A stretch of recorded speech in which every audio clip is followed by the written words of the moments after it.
आज भारत में सबसे ज्यादा चर्चा जिस विषय की रही है कि जो अमेरिका ने हमें हमारे इलीगल इमिग्रेंट्स के नाम पर जिन भारतीयों को वापस किया 104 इंडियंस को, उनके हाथों में हथकड़ियां क्यों थी और आखिर उन्हें C-17 नामक अमेरिकन सैन्य ट्रांसपोर्टेशन एयरक्राफ्ट से क्यों लाया गया। आप न्यूज़पेपर देखें, चाहे मास मीडिया देखें, चाहे सोशल मीडिया, सभी में यही सबसे बड़ा विषय दिखा।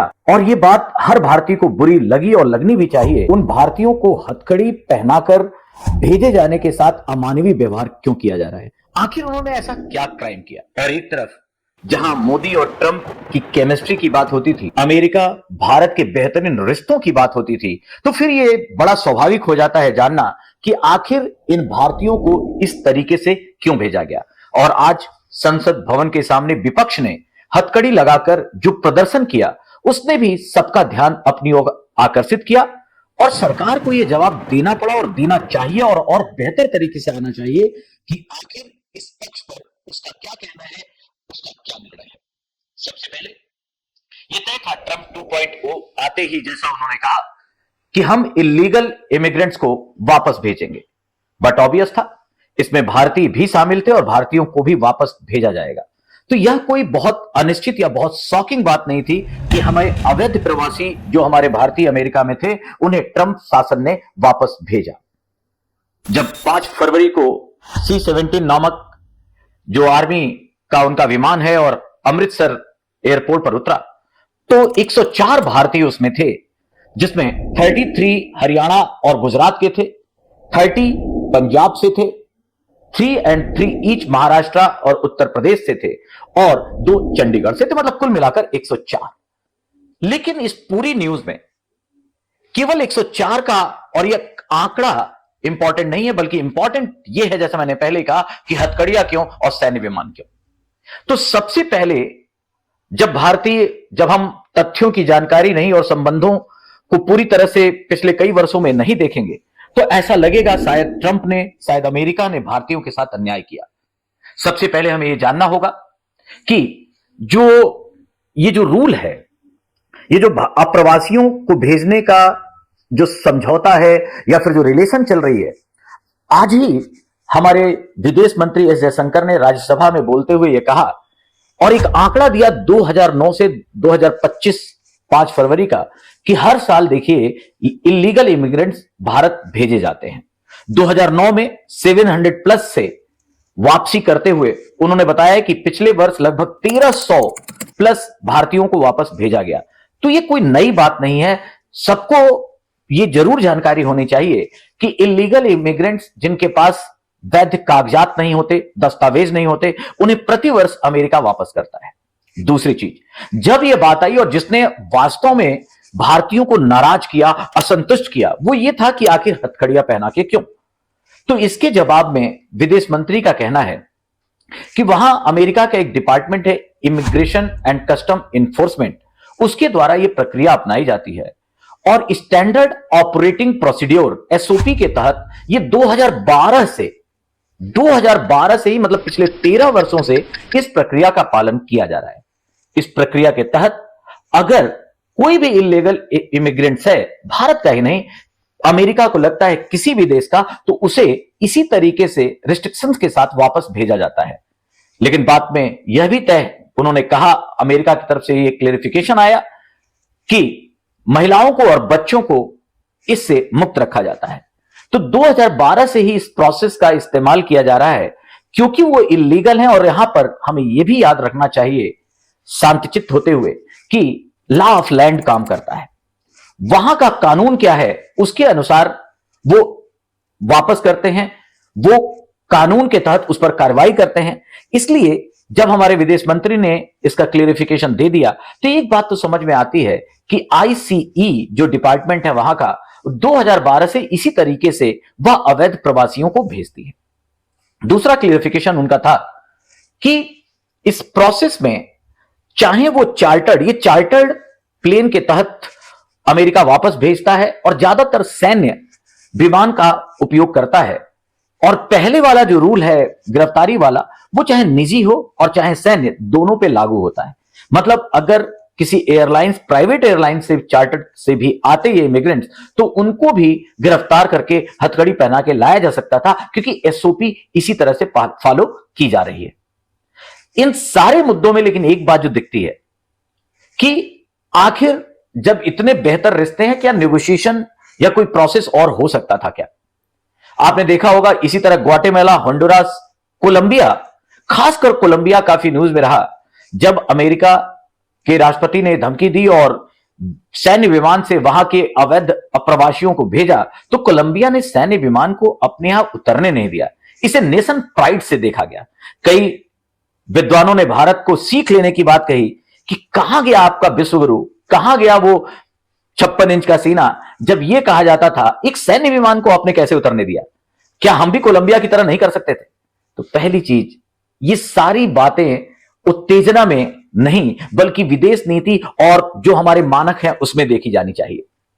कोलंबिया अलग देश है, भारत अलग देश है, दोनों के साथ अमेरिका के रिश्ते अलग तरीके से हैं और हम एक निश्चित प्रोसेस के साथ अमेरिका के साथ संबंधों में आगे बढ़ रहे हैं।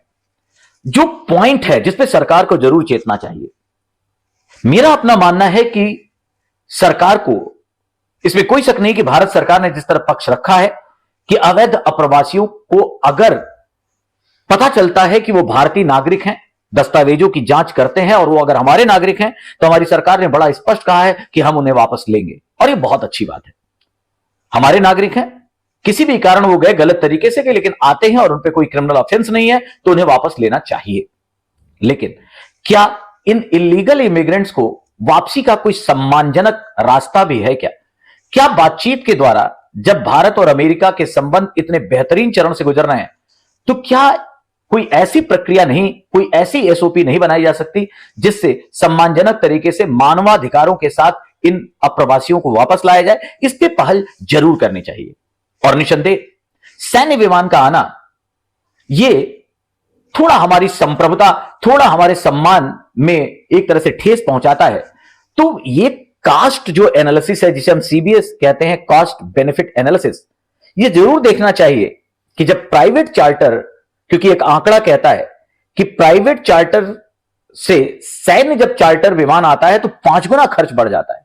तो 5 गुना खर्च बढ़ाकर भी सैन्य विमान क्यों भेजा? क्या कहीं इसका कोई सिंबॉलिक इंपॉर्टेंस, कोई सिंबॉलिक महत्व लेना चाहता है अमेरिका?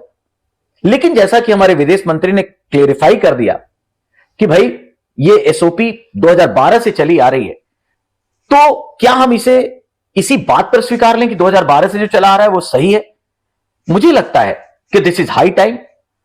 हम जब इसके लिए तैयार हैं कि अगर आप इलीगल इमिग्रेंट्स को भेजते हैं और अब वो हमारे नागरिक हैं तो हम उसे वापस लेंगे, हम किसी भी इलीगैलिटी को स्वीकार नहीं करते, तो ऐसे में क्या उसका कोई और बेहतर तरीका नहीं हो सकता? कम से कम जो हमारी डिग्निटी है, जो हमारा स्वाभिमान है, जो हमारी प्रतिष्ठा है और मानवाधिकारों के साथ भारत सरकार अगर उन्हें वापस लेती है तो यह ज्यादा बेहतर होगा।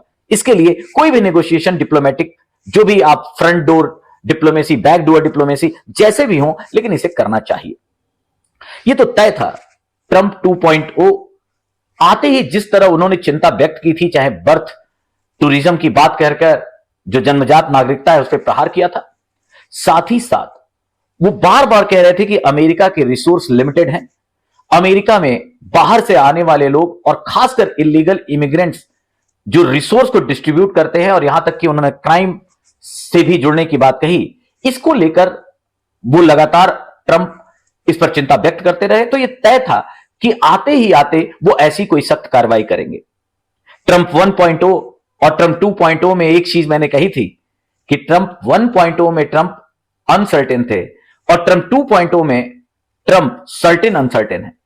सर्टेन अनसर्टेन का मतलब यह है कि कुछ बातों पे निश्चित है कि अप्रवासियों के साथ वो सख्ती से पेश आएंगे, लेकिन वो तरीका क्या अपनाएंगे बड़ा अनसर्टेन है, जो उन्होंने करना शुरू कर दिया। इसका और उदाहरण देखिए, मिडिल ईस्ट में पिछले दौर में उन्होंने इजराइल हमास या फिलिस्तीन विवाद को मिटाने के लिए अब्राहम एकॉर्ड की पहल की थी, जिसे खासकर यूनाइटेड अरब अमीरात, मोरक्को, सूडान, बहरीन ने स्वीकारा था। और लगने लगा कि जो अरब पेनिनसुला से, अरब देशों से आइसोलेशन है इजराइल का, समाप्त हो जाएगा। लेकिन इस बार जब वो आए तो सर्टेनिटी यह थी कि इजराइल फिलिस्तीन मुद्दे पे कुछ करेंगे, लेकिन आज जो उन्होंने एक बात कह दी कि हमास से या फिर कहें गाजा पट्टी से फिलिस्तीनियों को हटा दिया जाए, यहां विकास करेंगे, ये उनकी अनसर्टेनिटी है। तो एक बहुत बड़ा ट्रंप 1.0 और ट्रंप 2.0 का यह अंतर दिखाई देगा, और यही इलीगल इमिग्रेंट्स में भी हुआ। हमें सबको पता होना चाहिए कि आज अगर हम इलीगल इमिग्रेंट्स की बात करें तो सबसे ज्यादा अप्रवासी मैक्सिको के हैं अमेरिका में, फिर अल सल्वाडोर के हैं, और 7.25 लाख का एक आंकड़ा है जो माना जाता है कि ये भारतीय प्रवासी हैं। एक प्यू रिसर्च सेंटर है, उसने यह आंकड़ा दिया कि लगभग 7.25 लाख भारतीय अवैध तरीके से अमेरिका में रह रहे हैं। इसका मतलब यह विषय केवल 104 भारतीयों के साथ जो हो रहा है वो नहीं है, आने वाले समय में भी यह भारत और अमेरिका के रिश्तों को कोई एक तरह से प्रभावित करेगा। जो ब्लूमबर्ग रिसर्च है उसने कहा कि अभी 18,000 अप्रवासी भारतीयों की जांच कर ली गई है। इसका मतलब यह है कि अभी 18,000 भारतीयों को इस तरीके से संभवतः भारत भेजा जाए, जिसकी शुरुआत 104 के साथ हुई है। तो आने वाले समय में इस प्रक्रिया को और कैसे बेहतर बनाया जाए, कैसे हम एक अपनी कहें कि मानवाधिकारों की रक्षा करते हुए और भारतीय अमेरिका रिश्तों की नजदीकियों को देखते हुए इस तरीके से क्या कोई प्रोसीजर बना सकते हैं जिससे दोनों, खासकर हमारे स्वाभिमान को चोट ना लगे। भारत का स्पष्ट मानना है कि इलीगल इमिग्रेशन को बढ़ावा नहीं देना है। अब बात कि आखिर ये अवैध प्रवासी वहां जाते कैसे हैं या इलीगल इमिग्रेंट्स कैसे तय होते हैं, तो इसके मुख्यतः दो पहलू हैं। सबसे पहले तो जो लीगल डॉक्यूमेंट वेरीफाइड ऑथोराइज तरीके से भारतीय वहां गए और उनकी जो समय सीमा है वहां रहने की वो समाप्त हो गई, फिर भी वो अमेरिका में ही छुप कर रह रहे हैं, तो ये इलीगल इमिग्रेंट्स होंगे। मान लीजिए जैसे आपने वीजा लिया अमेरिका का और 2025 लास्ट तक आप वहां रह सकते हैं, लेकिन 2025 के बाद वो एक्सटेंड नहीं हुआ, वो आपको और आगे रहने की अनुमति सरकारी ऑफिशियल तरीके से नहीं दी गई, फिर भी आप छुप के रहते हैं, तो ये इलीगल इमिग्रेंट्स है। लेकिन इस इलीगल इमिग्रेंट्स में सबसे बड़ा मुद्दा है डोंकी रूट्स का, जो वीसा न बन पाने, वर्क परमिट, H1B वीजा जैसी चीजें न मिल पाने के कारण गलत रास्तों का प्रयोग करते हुए, जैसे यहां से कतर, फिर यूरोप और मैक्सिको की खाड़ी के रास्ते बहुत ही आप कहें अमानवीय और बड़े ही एक ऐसे रास्ते से जहां पर हो सकता है कई दिन खाने पीने को ना मिले, जेल में रहने को मिले, कंटेनर में बंद होकर जाना पड़े, इस रास्ते के सहारे भी भारतीयों को अमेरिका की सीमा में भेज दिया जाता है और इसको डोंकी रूट्स कहते हैं। और यह बड़ा दर्दनाक है। उन भारतीयों को बहुत सारे पैसे खर्च करने पड़ते हैं। अभी एक रिपोर्ट कहती है वहां गए लोगों का जब वक्तव्य लिया गया तो उन्होंने कहा कि उन्होंने कर्ज लेकर 30-35 लाख रुपए लिए, लेकिन जब उन्हें सही तरीके से नहीं भेजा जा सका तो उनको लगा कि बेहतर लाइफस्टाइल, अच्छे रोजगार के लिए, जीवन शैली के लिए अगर अमेरिका में बसना है तो उनको लगता था कि चाहे जैसे भी येन केन प्रकारेण अमेरिका में ही बेहतर लाइफस्टाइल है, अमेरिका में ही बेहतर जीवन वो जी सकता है, और इसलिए उसने डोंकी रूट्स को भी अपनाया। उसमें उन्होंने साफ कहा कि 40-50 दिनों तक उनकी यात्रा बड़ी ही दर्दनाक रही है। कई दिनों तक वो बिना खाए, इवन कई घंटों उन्हें बिना पानी के गुजारना पड़ा, फिर भी अमेरिका जाने की जिद, अमेरिका बसने की जिद में इस तरह के रूट अख्तियार किए जाते हैं। तो इलीगल माइग्रेंट्स में हमें एक तरफ डोंकी रूट्स को देखना है और दूसरी तरफ जब डॉक्यूमेंट ऑफिशियल अब वो एक तरह से एक्सपायर हो चुके हैं, इसको भी देखना है। इन सारी चीजों में भारत सरकार का बड़ा स्पष्ट मानना है कि इलीगल इमिग्रेंट्स की जो संवेदनशीलता है, और चूंकि जिस तरह ट्रंप 2.0 में उन्होंने एक तरह से अतिवादी डिपोर्टेशन पॉलिसी बनाई है कि हम किसी भी हालत में डिपोर्ट करने जा रहे हैं हर अवैध अप्रवासी को, ऐसे में भारत सरकार ने, भाई अवैध तो अवैध होता है, भारत खुद वो देश है जो इस तरह की अप्रवासी समस्या से जूझ रहा है। अतः भारत सरकार, विदेश मंत्रालय का बड़ा स्पष्ट कहना है कि हम अमेरिका की इस चिंता से सहमति व्यक्त करते हैं और हम अपने नागरिकों को जरूर वापस लेंगे, लेकिन जो तरीका हो, जो प्रोसेस हो, उसमें क्या बेहतर किया जा सकता है, इस पर जरूर से जरूर भारत सरकार को विचार करना चाहिए। जिस तरह हम ग्रोइंग इकोनॉमी के रूप में अपने आप को थर्ड लार्जेस्ट इकोनॉमी बनने की ओर प्रोजेक्ट करते हैं, विश्वगुरु के रूप में प्रोजेक्ट करते हैं। ऐसे में अगर हमारे लोगों की साथ किसी भी तरह का दुर्व्यवहार होता है, जो एक पिक्चर बाहर प्रस्तुत की जाती है, वो एक रॉन्ग मैसेज देता है। और ऑब्वियसली जब भारतीय, भले ही किसी भारतीय को विदेश नीति, कूटनीति का ध्यान हो ना हो, वो आईसीए और स्टैंडर्ड ऑपरेटिंग प्रोसीड्योर की ओर नहीं देखता, उसे तो वो संवेदनात्मक पक्ष दिखता है कि एक भारतीय होने के नाते ऐसा दुर्व्यवहार क्यों हो रहा है, तो वो ऐसा उबाल, मतलब उसका खून उबलेगा, वो ऐसे क्वेश्चन पूछेगा। तो ऐसे में यह बेहतर है कि भारत सरकार सामने आए और उसने बहुत बेहतर तरीके से अपनी बात रखी कि यह प्रोसीजर पहले से चला आ रहा है, लेकिन मुझे लगता है कि अभी इसे और बेहतर तरीके से कैसे हम अपने प्रवासियों को वापस लें, इस पर ट्रंप सरकार के साथ बैठकर एक बेहतर, जो मैंने कहा विन विन सिचुएशन, एक गोल्डन पाथ जैसी जो प्रोसेस है, उसको अपनाया जाना चाहिए। और अमेरिका की इस प्रयासों से भारत को कम से कम यह तो सीखना ही है कि हम भी जल्द से जल्द अपनी सेल्फिश पॉलिटिक्स को छोड़ें और पक्ष विपक्ष सब मिलकर एक भारत की राजनीति को लाएं।